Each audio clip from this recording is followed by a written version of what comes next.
Allez, let's go.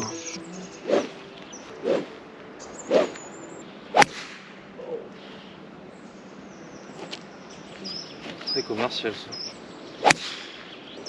Ouais.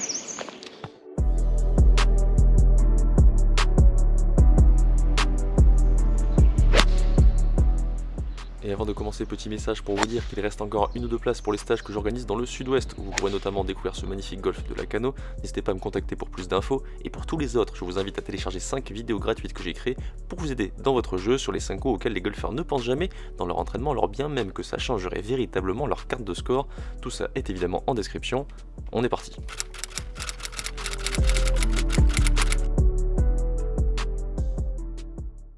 Salut à toutes et à tous, j'espère que vous allez bien, bienvenue pour cette nouvelle vidéo, toujours au golf de l'Ardillouse, toujours pour préparer le tournoi de l'Elf Tour qui a lieu fin mai. Donc objectif, appréhender un peu mieux le parcours, me reprendre mes habitudes avec. La dernière fois j'ai fait une vidéo sur le retour, cette fois-ci j'ai réussi à trouver un départ seul tout à l'aller, ce qui est très rare, en milieu de journée. Bon, je suis pas à froid, hein, je crois que vous avez capté, une grosse topette pour commencer. J'ai tapé à l'arrière des départs pour protéger le départ comme d'hab, donc j'ai essayé de tenter un draw sur la première.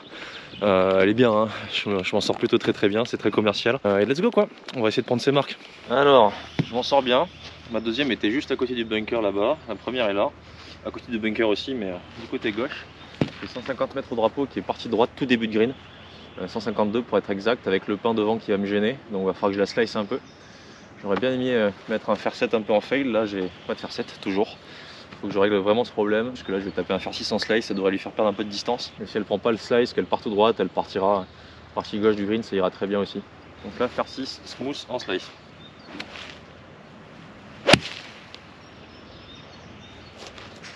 Encore. Écoutez, ouais, sur le green, tout petit peu à gauche, ça va. Bon, j'y pense absolument jamais, mais du coup là je vais vous le dire, puisque j'y pense. Laissez un petit like, ça m'aiderait bien pour le référencement de cette vidéo. J'en parle dès le début, comme ça au moins c'est fait. Abonnez-vous si ce n'est pas encore déjà fait, la cloche des notifs, ça m'aide bien et ça permet à la vidéo de fonctionner un peu mieux, à ma chaîne de fonctionner un peu mieux, de m'encourager dans mon travail tout simplement. Petit aparté, regardez ce pull là, la famille LS, petit cadeau de Ben. Donc Ben dédicace, merci pour ton cadeau, ça fait super plaisir. T'as vu, à peine je le reçois direct, petite partie avec. Et les greens sont encore sablés, comme la dernière fois. Donc là vraiment ils veulent nous rendre le parcours ferme comme pas permis. Pas de pour birdie sur ce trou, ce qui est une très bonne chose. Allez, léger gauche-droite. Allez, oh, elle n'a pas tourné à la fin. On tourne 80% du putt, légèrement. Et à la fin ça se rétablit un peu, vu que c'est un peu en dôme comme ça. Bon, voilà. Par 1, cela dit, si je le fais pendant le tournoi, je le prends mais tous les jours. Je pense qu'il faudra voir les stats, mais je pense que ça va être le trou le plus dur en termes de scoring. Risque d'y avoir beaucoup de bogeys, de doubles, quelques birdies et départ évidemment. Hein. Mais c'est un trou difficile. Donc là, le départ du trou numéro 2 a été refait. Je crois que ça se voit. Il y a une délimitation là. Donc ça a été agrandi. Avant, c'était une petite plateforme quasiment sans herbe. Là, l'herbe est extrêmement dense. Ça a été bien nourri. Donc c'est beaucoup plus grand, beaucoup plus plat. Le golf a fait un gros boulot sur ce départ, c'est cool. Je vais pas taper du fond là. Je vais laisser le départ tranquille. On va taper devant là-bas. Normalement il y a 165 à peu près ici. C'est-à-dire il y aura à peu près un coup de fer 6. Là-bas je vais avoir un 9 ou un pitch. Mais c'est pas trop dérangeant. C'est plutôt un trou de draw. On vise la partie droite, on la laisse revenir dans le sens du green. Je pense que je jouerai en fade pendant le tournoi en acceptant l'idée de pouvoir peut-être rater un peu à droite, c'est pas trop dérangeant. Comme tous les par 3 ici, si on fait un par, ça se passe bien. Allez, 120 mètres. Allez, petit coup de pitch. 3 quarts.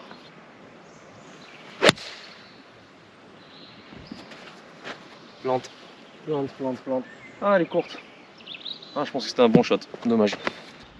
Alors du coup, il me manque quelques mètres. Hein. Il me manque 6-7 mètres là. En termes de distance, je vais taper un peu trop smooth. Peut-être le début de la partie aussi. Peut-être le vent, je sais pas trop, mais... J'espérais qu'un 3 quarts tranquille ça suffirait, finalement ça suffisait pas. Je pense que pendant le tournoi, si j'ai ça, il y a moyen que le fairway soit un peu mieux rasé devant et que je la putte. Là, si je dois la chipper, je dois la faire tomber à la limite de la fringe en fait, peut-être début de green, peut-être juste sur la fringe, ce qui rend les choses un tout petit peu incertaines et que ça la fasse kicker en avant. Donc pour éviter ce problème là, je vais la putter. Ok, il en manque un peu, je pensais qu'elle allait jaillir un peu plus. Allez, encore un petit pas. Bon, je vais me retirer pour laisser les joueurs derrière taper, mais en gros ce green, ce qu'il faut juste retenir, c'est que à droite la butte ramène un peu et tous les chips sont pas si compliqués, sont plutôt en montée. Tout ce qui viendra de la gauche sera vraiment beaucoup plus galère, ce sera en descente. Donc ici il vaut mieux rater un peu à droite comme je disais, c'est pas trop dérangeant. Donc encore un départ de protégé sur le trou numéro 3 ici, et comme vous pouvez le voir, ça a tendance à s'ouvrir un peu à droite et ça va à gauche. Le trou est quasiment tout droit, très légèrement en diagonale, ce qui veut dire que là c'est plutôt un draw encore une fois, en essayant de viser, on va dire là-bas, pour la faire revenir plutôt pile dans le V là-bas. Ça c'est le coup idéal. En fade c'est possible en la mettant au ras, s'échapper un peu vers la droite. Et là-bas le problème c'est que si je prends drive je vais être trop long et je vais aller jusqu'au bois. Si je prends bois 3 je serai avant. Donc ce sera soit peut-être un bois 3 en fade, soit un bois 3 en draw. Avant je prenais toujours drive quand j'étais un joueur de draw. Là je pense que ça va servir vraiment à rien pour le coup. Et je risque de taper clairement un bois 3 sur ce trou. Quitte à me laisser une canne un peu plus longue. Si avant compte peut-être, mais même pas sûr. Au pire du pire j'aurais faire 7. Sinon j'aurais plutôt un pitch, un 9, un truc comme ça. Je vais taper d'ici parce que le ref est un peu moins épais avec un bois 3 et je vais essayer de faire le draw quand même parce qu'il faut que je travaille et parce qu'en vrai c'est quand même le jeu quoi.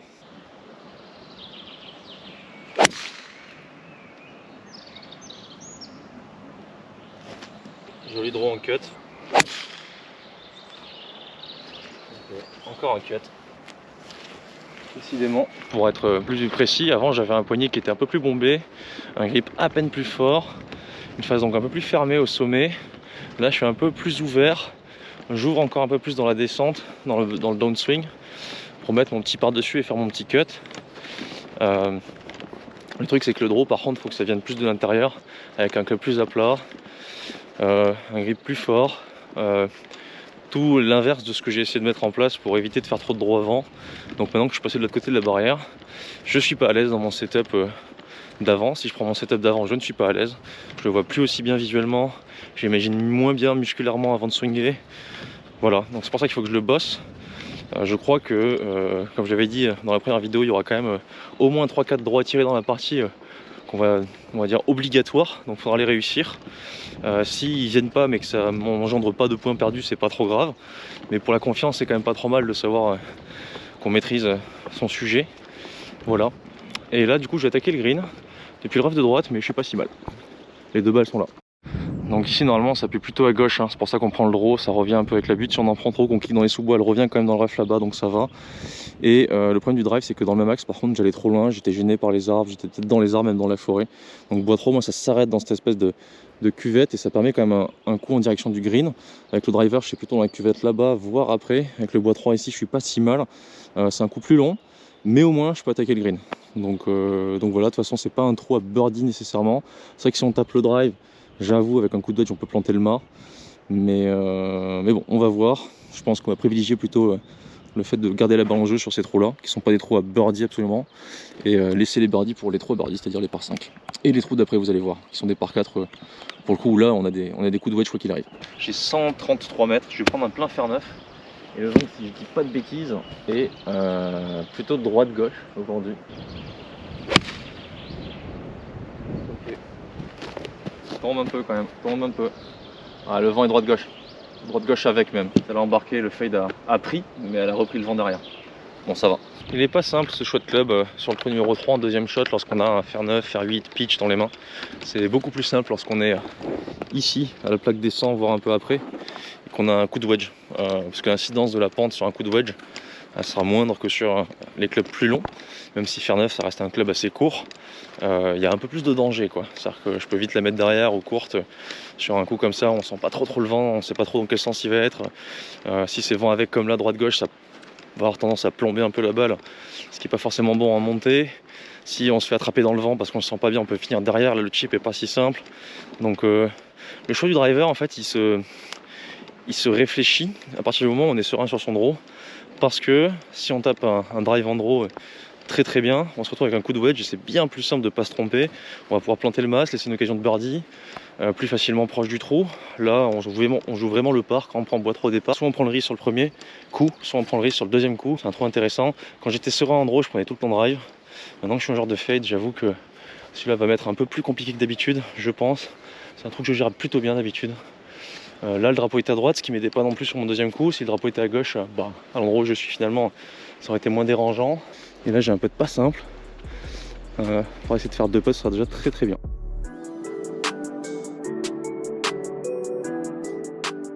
faudra quand même éviter de se laisser ce putt là en tournoi si le drapeau est en bas, parce que avec un green rapide c'est pas si simple. Donc là il faut la laisser à gauche, elle va glisser toute seule. Voilà, c'est fort ça. Waouh, j'ai mis une charge. J'ai joué tout smooth. Mais c'est tellement en descente que, je sais pas, avec le sable et tout, j'ai eu l'impression qu'il fallait quand même en mettre. Au final, ça roule quand même plutôt normalement finalement. Waouh, ça là au tournoi, si jamais le green il est bien, je sors du green littéralement de 3-4 mètres. Putain, je sens que je vais rater à gauche. Du coup, je surcompense à droite. Oh là là, cette erreur. Bon là j'avoue je pars, je me presse un peu, il y a les joueurs derrière qui n'ont pas compris que ça allait prendre du temps quoi qu'il arrive parce que j'ai que des parties de 4 devant et qui du coup pressent, donc je suis littéralement en accordéon pardon. J'attends à chaque coup, mais par contre je me presse à chaque coup. Donc ça c'est un peu chiant, pendant le tournoi ce sera pas le cas. Néanmoins, même si je me presse, ça n'empêche que la situation étant compliquée, le bogey arrive vite quand même, la preuve. Donc attention avec un drapeau à droite ici. Si je suis à gauche ici, c'est pas très bon. Donc quand le drapeau est à droite, faut pas avoir peur d'attaquer. En gros, c'est ça l'idée. Là, j'étais un peu gêné par la branche, donc un peu problématique quand même. J'aurais pu la jouer un peu dessous avec un fer 8. Mais le problème, c'est que faire une balle basse quand il y a du vent avec sur un green où vous attaquez en montée, vous devez arrêter la balle rapidement. C'est un peu bête. Donc j'ai préféré tenter le fade par la gauche avec le fer 9. Il l'a pris, je l'ai vu. Mais le vent étant droite-gauche, ça l'a vite arrêté en l'air. Et ça a été l'inverse, elle a fait un draw sur la fin, donc elle a fait un S. Donc j'ai terminé malgré le fait que quand elle sort des mains, je me dis ah c'est pas si mal, je vais être 5-6 mètres à gauche. J'ai fini 15 à gauche et 5 ou 6 longs. Donc au final, je me laisse ce putt des enfers. Et bogey, ça arrive vite ce satané jeu. Mais c'est pas grave, là on a donc 1, 2, 3 où je passe en plus 1. En soi c'est plutôt normal, c'est 3 trous qui sont pas simples. Et dans la foulée on a l'enchaînement 4, 5, 6 qui sont 3 par 4 où on a des coups de wedge, on peut faire des birdies sur les coups de wedge si on passe les mises en jeu. Et elles sont pas si complexes. Et ensuite le 7 un par 3 difficile, le 8 un droit à faire mais un par 4 plutôt court, technique mais plutôt court, donc encore une occasion de wedge putt peut-être. Et enfin le 9, premier par 5 du parcours. Donc l'aller, globalement on passe le 1, 2, 3. Si on a plus 1, faut pas s'affoler. Les birdies vont peut-être arriver après. Et on attend patiemment le trou numéro 9 pour commencer à s'envoler quoi. L'idée c'est ça. On n'est pas bien avec le soleil qui arrive là. On va en profiter parce que là ils annoncent 15-20 jours de mauvais temps. Donc ça fait retour des giboulées ou je sais pas quoi. Là on va avoir sur ce par 4 pas beaucoup de longueur, 335 mètres, je crois 330 mètres. Avec un bunker droite à gauche, si on les passe, le driver normalement on les élimine au carry, il doit y avoir 2,40 à peu près. Du coup ça s'élargit encore, c'est pas trop mal. On peut avoir le chêne qui peut gêner un peu à droite, mais généralement on peut passer dessus, c'est pas trop dérangeant. On peut faire le choix de taper un coup de fer, un coup de bois 3 en fonction de comment on se sent, mais c'est quand même assez large. Et là le vent est droite-gauche avec. Donc si jamais on rate un peu à gauche, qui est assez classique ici, on passe un espèce d'arbousier, on passe le bunker, on passe tout. On a un coup un peu court de wedge de biais. Clairement là c'est plutôt un trou où on agresse, driver. Et on essaie d'avoir le coup de wedge le plus court possible pour la coller au tube et tenter de faire le birdie. En étant joueur de draw, j'étais pas ultra à l'aise sur cette mise en jeu. Maintenant je pense qu'avec mon fade, je vais me sentir plutôt très bien. J'attends parce qu'avec le vent avec, on sait jamais. Si c'est un peu sec, elle peut rouler. C'est le problème lorsqu'on tape fort et qu'on est un bon joueur, on doit attendre 3 plombes au départ. On tape, à peine on sort du départ, la partie de derrière arrive et ils comprennent pas. Donc soyez tolérants avec les bons joueurs, ils attendent pas pour vous faire chier. Ils attendent juste parce qu'ils tapent un peu plus fort que vous. Donc là je vise le bunker de gauche du green. Et je laisse le fade faire le boulot. Vu que le vent est un peu droite-gauche avec, elle va plomber vite à gauche, donc je vais assurer en mettant un peu plus d'effet. En attention.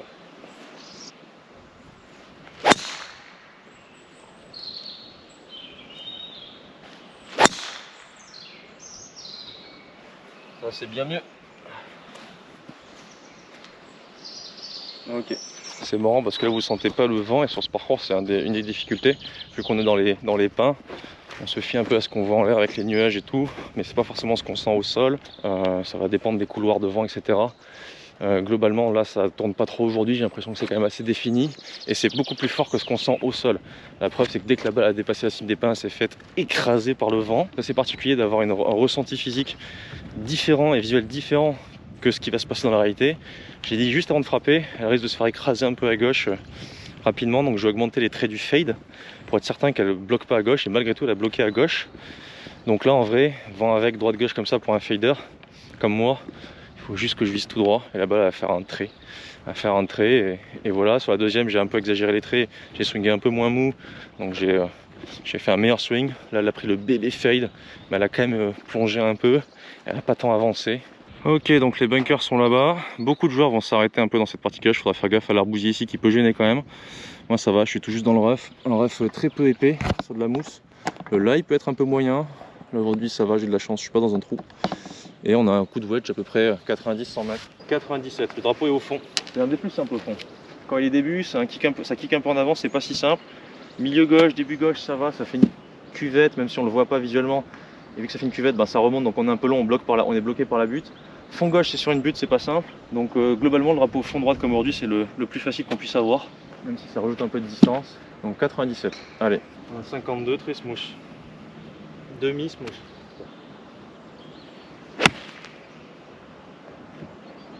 Ok. C'est un bon shot, mais elle est un tout petit peu long. J'ai fini un peu long parce que je l'ai joué un tout petit peu trop, comment dire, compressé. J'aurais voulu la jouer à peine plus fine dans le niveau pour qu'elle parte à peine plus haute et qu'elle puisse faire les quelques mètres qu'elle a fait en trop en moins. Donc là elle a pitché 3,50 m long, elle finit là, ça reste un bon coup de wedge, hein, mais c'est pas à hauteur, donc ça fait toute la différence. C'est une bonne occasion de birdie, mais par rapport à un mec qui va planter le mât parce qu'il connaît ses distances par cœur, parce qu'il joue toute l'année et qu'il s'entraîne vraiment pour ça, pour gagner sa vie, ça peut faire la diff. Allez. Ah Florent, t'es mou. J'ai joué un peu trop en mode tournoi là, trop fine. Ok, donc là on arrive sur un tout petit par 4 qui doit faire 2,90, 2,95. C'est un magnifique petit coup de placement avant de taper par-dessus un obstacle d'eau. Si le green est très ferme et que le drapeau est début, et un avion je vais parler un peu plus fort, c'est difficile de l'arrêter si on n'a pas un plein shot. Donc en fait, chercher de la distance pour se laisser un coup à hauteur de bunker et un coup de 50-60 mètres, ça sert pas forcément à grand chose. Je préfère me laisser un plein shot derrière, du style plein 52, plein 58, voire même plein pitch en soi, c'est pas trop dérangeant.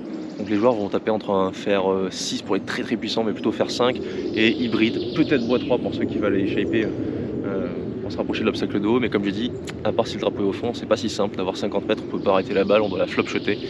Avec un lie qui est pas certainement très à plat, donc pas grand intérêt à attaquer ce trou à plus de 200 mètres depuis le départ au premier coup. Donc moi je vais taper un fer 3, je vise le bunker de gauche, je laisse revenir un petit peu, si elle revient pas tant pis, elle est très bien aussi là-bas. Les joueurs très puissants avec ce vent là avec, peut-être qu'ils peuvent attaquer le green directement en mettant une ogive par dessus.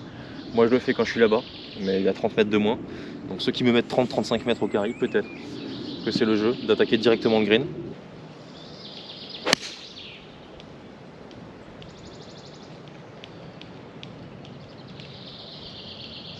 Intéressant, j'ai raté un peu à gauche, on verra ce qu'il y a là-bas.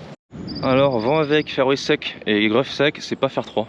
Là je suis allé dans les sous-bois, ça va, je vais pouvoir passer à gauche par-dessus pour y avoir le drapeau. Je peux essayer d'enrouler et tout aussi. Mais je pense que faire 3 c'était vraiment limite là en termes de canne, je pense que faire 4 ça aurait été mieux. Donc ça c'est à noter si jamais il y a des conditions similaires, vent avec, fairway un peu ferme. Donc là j'ai 107, 3 quarts bien engagés. Oh, je vais prendre l'arbre, elle est partie trop basse. Par contre à la hauteur ça reste un bon shot. Ouh, j'ai eu chaud. J'étais pas laillé de dingue, j'étais légèrement en descente, donc il aurait fallu que je sois bien laillé pour la faire à hauteur normale. Il fallait que je la compresse un peu plus et je savais que devant c'était un peu limite. Donc s'il avait fallu que je la joue plus en l'air, je me serais rapproché d'une gratte véritablement avec le lie que j'avais. Donc j'ai privilégié le contact. C'est passé, mais c'est la preuve quand même qu'il vaut mieux taper sur le fairway, enfin depuis le fairway, sur ce coup là. Ça reste une occasion de birdie et on va essayer de le faire. Donc là, regardez comme c'est beau, les chênes. Un obstacle d'eau qui recueillera certainement quelques balles. En attendant, c'est le royaume des grenouilles avec les nénuphars. Toutes les balles qui seront courtes, si c'est rasé comme ça, ça va redescendre dans l'eau. Logiquement, ils vont pas le laisser pousser celui-là de ref. Parce que le jeu, c'est justement d'avoir ce danger d'avoir une balle qui revient dans l'eau. Et du coup, le green qui est magnifique, un peu encerclé comme dans un cercle avec une cuvette ici au milieu. Et un très bon shot.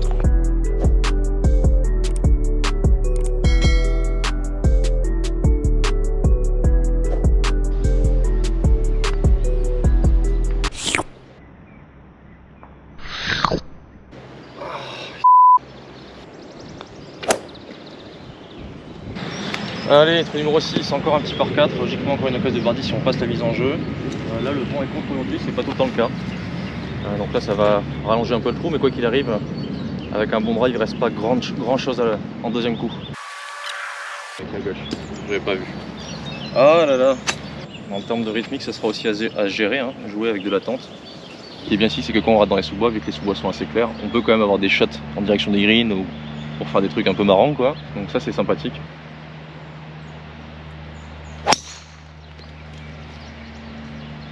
Oh, la pointe de l'espace. Je suis resté en arrière avec mon light de je suis vraiment pas à plat, donc j'arrête pas dans mon travail, c'est pas grave.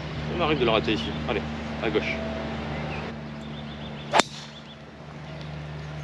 Bon, bah écoutez, les 3 trous avec des coups de wedge, j'ai raté 2 mises en jeu sur 3. Je vais essayer d'illustrer ce que j'ai dit juste avant, même dans les sous-bois à droite il y a quand même un shot. Néanmoins c'est quand même pas super bon, si ça m'arrive pendant le tournoi j'aurais pas toujours de la réussite ou quoi. D'ailleurs ça peut se voir aussi ici, hein. Donc il faudra mettre les mises en jeu sur les fairways. C'est un parcours à la cano ici, on a vite des bascules. Dans le sens au niveau du scoring on peut faire beaucoup de birdies, beaucoup de bogeys, donc il y aura certainement des joueurs qui vont faire beaucoup de birdies et peu de bogeys, d'autres pas mal de bogeys et pas beaucoup de birdies. Il y aura surtout pas mal de cartes multicolores avec beaucoup de birdies, des eagles et aussi des bogeys et des doubles je pense, pas mal de pares et de bogeys quoi. Donc carte multicolore, ce qui veut dire que ça peut aller dans les deux sens et globalement la balance des deux fait un score aux alentours du par. C'est plutôt comme ça que ça fonctionne ici. On serait au Médoc, on verrait des cartes de score avec beaucoup de parts. Ici ça va être coloré. C'est ça qui rend le golf attrayant je trouve aussi. Voilà, bon, même si j'espère quand même pendant le tournoi que je ne vais pas me créer des montagnes russes mentales. Ce qu'il faut se comprendre en fait sur ce parcours, c'est que quand on rate, alors ça fait partie du jeu et même si on n'est pas très bien, vu que comme je viens de le dire avant, les gens vont prendre tous des bogeys, on va tous prendre des bogeys, voilà, on l'accepte quoi. En attendant, il faut trouver ma balle. Elle est là et j'ai un shot. Il n'est jamais facile, mais il y a quasiment toujours un shot. Parfois non quand on est là-dedans, mais il y a souvent un shot. Ce qui n'était pas facile pour moi au départ là, c'est que j'avais le pied droit vraiment plus bas. Et dans mon équilibre, je suis resté complètement en arrière, c'était vraiment dégueu.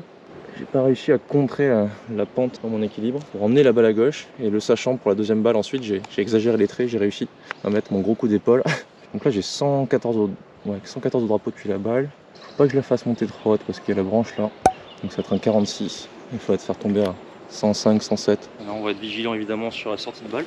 Ici je fais un coup pur comme je l'imagine normalement, il n'y a aucun problème. Attends, il se passe quoi là? Ici il fait le mec là. Non, par la droite. Il voulait passer par la gauche mais il peut pas. Donc là vu que j'ai le pin de biais qui me gêne visuellement, il faut que je prenne un point, ce que je ne fais vraiment pas tout le temps. Sauf quand je suis dans les sous-bois. Un point juste devant ma balle. En l'occurrence ça va être une partie de la pomme de pin juste devant. Okay.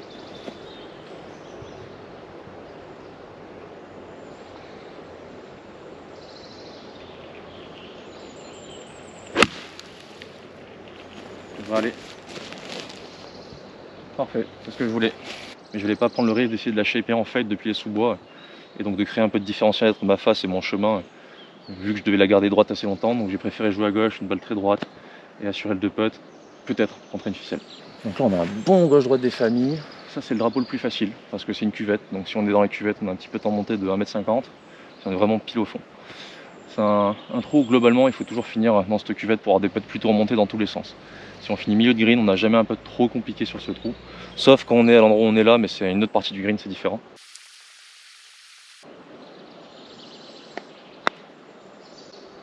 Pas mal. Donc un tout petit peu de pente et de force. Bon part depuis les sous-bois en soi. Donc voilà, je reste à plus 1. Donc là c'est un enchaînement de 3 trous, voire 4 trous si on rajoute le 3, mais je dirais surtout l'enchaînement 4, 5, 6. Où vous allez voir des cartes de score avec 2 par 1 double, 2 bogeys 1 par, et aussi un peu plus. 2 birdies 1 par, 1 birdie 3 par, 3 birdies. Il y aura un peu de tout en fait, littéralement, mais plus dans le rouge que dans le bleu, j'aurais tendance à dire. Mais du coup voilà, si on passe les 3 trous dans le par, ça va, mais on n'a pas non plus gagné des coups, on n'a pas trop perdu. Si par contre on fait des bogeys, ce qui aurait pu m'arriver, je le sais d'expérience, c'est beaucoup plus chiant. Ces 3 trous qui paraissent pas, qui payent pas de mine comme ça, quand on les passe en -2, ça m'est déjà arrivé quand même pas mal de fois. On est quand même beaucoup plus serein que lorsqu'on les passe à +2 quoi. Donc comme tous les trous de golf sont importants, évidemment ils le sont. Maintenant, bon, ce sera 3 parts et il se passera pas grand chose, donc ça me va. C'est pas les trous les plus clés on va dire. Maintenant on va arriver sur un par 3 beaucoup plus compliqué, d'où l'importance de pas arriver avec un score déjà très haut. Ça n'arrive +3, départ du 7, on est vite mal à l'aise on va dire, donc il nous tarde vite le 9. Là en étant plus 1 c'est plutôt dans les clous, ça va. Alors on arrive vent pleine fif sur l'un des par 3 les plus durs du parcours et donc l'un des trous les plus durs, trou numéro 7. Donc départ des blancs sera ici et on aura à peu près 190 mètres pour les milieux de green avec un drapeau, un green en contrebas d'une douzaine de mètres à peu près, peut-être une quinzaine, mais par contre souvent du vent plein dans la tronche, et quand c'est le cas ça rend le coup quand même assez complexe. Il y a des bunkers à droite qui protègent quand on finit un peu court, à gauche il y a un bunker qui recueille pas mal de balles aussi, et l'idée c'est de jouer un peu long à droite là-bas, un trou pas simple, on peut essayer de la shaper un peu en fade pour entrer dans le green comme ça, ce qui est pas trop mal. Moindre effet a tendance à rater à droite ou à gauche, donc là il faut un coup de fer solide. Faut jouer la distance généralement même quand il y a un vent contre sur ce trou, donc ce serait un fer 3 ou un fer 4, je vais plutôt taper fer 4. Sa mère avance, voilà, elle est courte, c'était un fer 3. Ah bah c'était sûr. En fait on a voulu la faire basse, du coup je lui ai mis beaucoup de spin et elle est montée complètement. Donc là je vais essayer de mettre un fer 3 senti, je vais la laisser sous les arbres. Avec le petit cut qui va bien. Ouais, bien mieux, celle-là au drapeau. Bon, j'ai eu de la chance, j'ai passé le premier bunker, je me suis arrêté avant le second, donc je suis juste sur une petite bande d'herbe, donc ça va faciliter quand même le jeu là. Et la deuxième avec le fer 3 était parfaite, donc ce coup de fer un peu laser au fer 3 normalement avec le départ avancé c'est plutôt pour le milieu ou de fond de green, et drapeau début fer 4. Donc là je savais qu'au fer 4 ça serait vraiment limite, mais j'avais envie de m'entraîner sur ce coup là parce que ce sera le plus probable. Fer 3 laser, il faudra vraiment les conditions qu'il y a aujourd'hui, c'est-à-dire full vent contre, et on va essayer de faire chip putt. Comme j'ai dit sur ce trou, le bogey vient très très vite, et quand on est à droite ici on n'est pas si bien parce qu'on a tout en descente, on est déposé à la mano.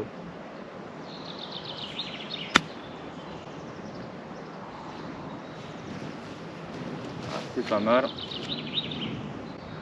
Tout petit peu trop à droite peut-être. Même ce petit putt, il faut quand même prendre son temps parce qu'il est très pentu. En condition de tournoi avec le green rapide, si jamais j'ai un petit hip, c'est que je la rate à droite par exemple, elle peut vite s'échapper 2 mètres long. Donc dans celui-là, il vaut mieux se mettre très très proche pour le putt pour le par. Dès qu'on a 1m10, 1m20, depuis les côtés, depuis la droite ici, on a vite fait de se faire caca dessus. Quand on est un peu long, ça va. Donc là, normalement, sur ce coup, tous les coups de fer, tout ce qu'on vise, c'est cette partie là pour qu'elle kick, qu'elle se mette partie ici et qu'on ait un peu en montée. Ça c'est l'idéal.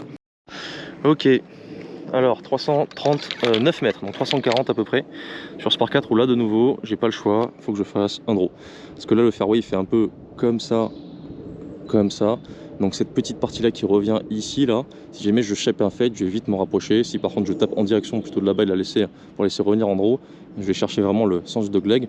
Donc sur ce trou c'est littéralement un draw. Pas un drive au cas où, parce que justement si elle prend pas le draw, que j'ai en face au bois 3 ça restera au bois 3, enfin au drive ça ne restera pas, pardon. Donc voilà, avant il y avait un arbre qui faisait un peu caguer à gauche, maintenant il est plus là, donc je sais même pas pourquoi j'en parle d'ailleurs, puisqu'il est plus là.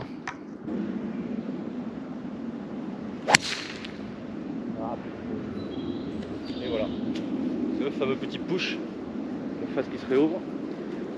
Heureusement elle reste parce que c'est bois 3, ça valide la stratégie, mais bon, c'est un mauvais shot encore. Plus vrai.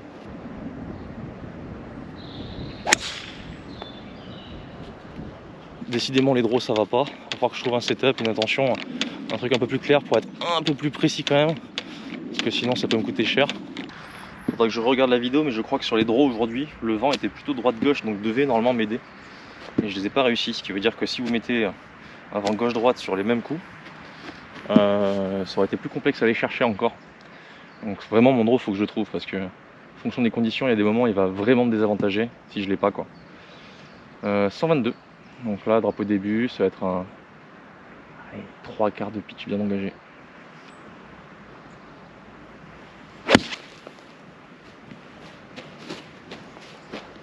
Allez go. C'est bon. Ah je spin trop. Alors wedging, j'en parle parce qu'il faut absolument que je le note. Ne pas avoir peur de jouer quelques coups de wedge en draw. C'est pas parce que j'ai un système de fade sur les longues cannes et sur la globalité de mon jeu que je peux pas encore mettre des coups de wedge en draw. Je les ai toujours, et au contraire elles sont même mieux qu'avant parce qu'ils incurvent un peu moins, donc ça fait des baby draws en mode laser. Là c'est très propre. Donc celle-ci, voici, j'ai un peu tourné les traits vers le draw pour voir ce qui se passait. Ça l'a fait, donc sur le coup de wedge j'arrive à le faire. Donc là c'est pour revenir dans le par avec un par 5 derrière. Voilà, il y a un petit break à faire s'il rentre celui-là. Petit break mental. J'ai l'impression qu'il est absolument tout droit. Je vais vérifier de l'autre côté. Allez, faut juste qu'elle roule bien.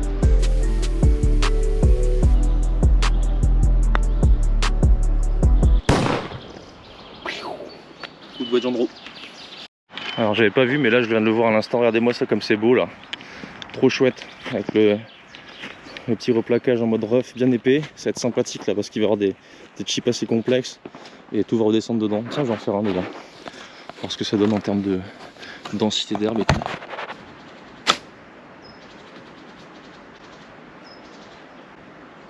C'était beau, c'est pas aussi simple que ça en a l'air.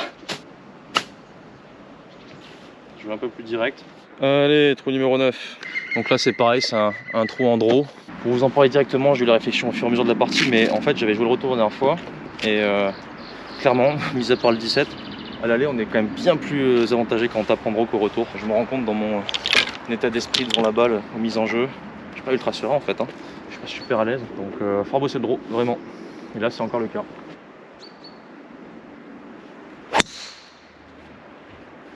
Les pas de face, ça fait un trait.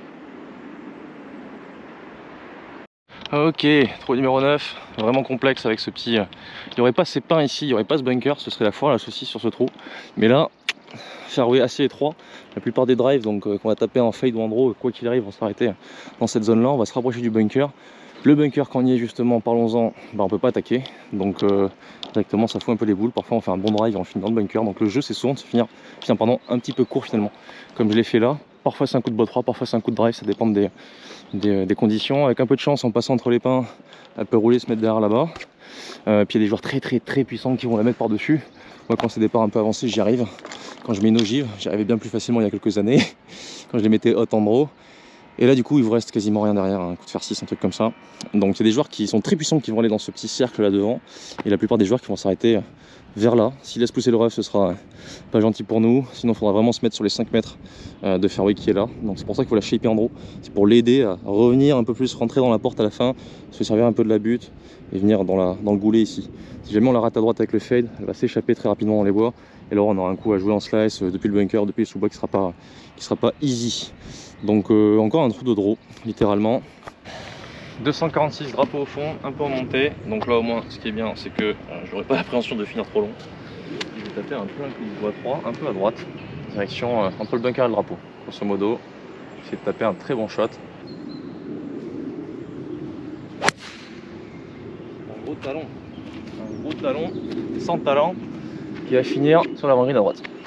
Je pensais à la fois à mon shot à 80% et aussi à 20% au chevreuil qui faisait du bruit dans les bois juste à côté. En classique chez Peace & Golf, priorité à la nature. Et le souci, bah forcément, c'est que quand tu as 20% sur le chevreuil, bah tu as un coup 20% moins bon, quoi. Donc c'était pas le contact de l'année. Fut un temps où je passais par-dessus les pins derrière là-bas avec un grand ogive en draw un peu haute où je tapais un fer 6 derrière. Maintenant, je passe mes petits talons bien posés, dosés. Et je fais les birdies en faisant des chip putts, comme quoi le temps vous rattrape quoi qu'il arrive. Mais ça me va très bien en étant en 2 ici, il se passe rien. C'est pas un jeu flamboyant, mais c'est un jeu solide. On va dire qu'on minimise les erreurs quand il y a des erreurs. Véritablement, il y a plus de coups en draw que ce que j'imaginais. À l'aller, il y en a quand même, allez, 3 on va dire imposés, 3, 4 en fonction des départs. 1, 3, 8, 9. Donc avec le retour, on a 2 on va dire. Plutôt le 14, ouais, le 14 et le 12 notamment, voire même le 17. Donc ouais, il y a plus de draws imposés que de fades imposés sur ce parcours. Des fades, il n'y en a quasiment aucun en fait, hein. Le 10 un peu, ça aide, mais on peut limite le jouer en draw aussi, bon plutôt en fade quand même. Et le 16, donc je dirais qu'il y a 2 trous véritablement, on impose le fade. Et encore même le 16, c'est un parquet qu'on attaque en 1, donc on peut la mettre haute en draw par dessus. Je vais pas trop capter la dernière fois au retour. Bon, écoutez, c'est comme ça, il va falloir quand même trouver une solution pour se sentir à l'aise. Et par le scoring que j'ai aujourd'hui, que j'ai eu la dernière fois, ça me rassure quand même un petit peu. Chip un peu coquin. Tout ce qui vient de la droite sur ce trou va être très complexe à arrêter. Le green est sévèrement en pente. Donc là, premier par 5, on va dire, je vais pas dire facilement attaquable en 2, en termes de distance plutôt. Mais il faut bien shaper la balle au départ. Deuxième coup, ça va. Et tout ce qui est autour du green est terrible. Donc le birdie n'est jamais donné. J'ai souvent pris le green, j'ai souvent pété pour gueule et j'ai souvent terminé avec un par et ça m'a souvent saoulé. Là, on va essayer de faire chip putt quand même. Allez. Là, elle est parfaite. Ah non, il en manque un petit peu. Donc voilà, fameux putt pour birdie au 9 pas donné, après un chip ou un putt. Et celui-là va être assez simple. Donc là vous le voyez je pense un peu mieux, le green est vraiment en pente et encore la vidéo ça écrase.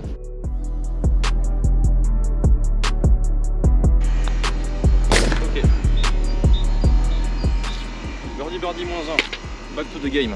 Bon voilà, aller en moins 1, retour en moins 1 la dernière fois, donc moins 2 total, franchement je prends. Si jamais ça vous a plu, comme je l'ai dit en début de vidéo, un petit like ça m'aiderait bien pour le référencement de cette vidéo. Je vais vous faire un petit résumé ensuite tranquillou chez moi, ou alors peut-être que ça suffit ce que j'ai dit sur le parcours. Globalement voilà, il y a plus de droits tirés que ce que j'imaginais en jouant l'aller, donc je serai globalement moins à l'aise qu'avant, mais je l'accepte, c'est pas grave, je vais essayer de trouver une manière de tirer un draw un peu plus sereinement. Finalement je me rends compte que quand je les rate pas trop mal, donc au final je m'en sors quand même pas si mal avec mes recoveries et tout le reste de mon jeu. Donc disons que j'ai pas fait une partie où je pouvais faire moins 7 sur le retour là, mais sur l'aller pardon, mais sur le retour d'ailleurs non plus la dernière fois, mais le score tient, voilà. Donc tant que c'est dans ces eaux là, ça me va. Je vais pas changer du tout au tout en un mois, c'est pas possible, surtout vu le peu d'entraînement que je vais avoir d'ici là. Je vous remercie. Sur le retour, j'ai continué quand même, j'ai fait un peu de contenu Insta. Ça me permet de vous inviter sur mon Insta, flo.ls. Comme ça, vous verrez pendant la semaine de tournoi justement un peu de contenu, des reels, etc., des publications. J'essaie de vous faire suivre ça de l'intérieur, de mon point de vue évidemment, à la sauce Peace and Golf. Je vous remercie de nouveau et à bientôt. Peace.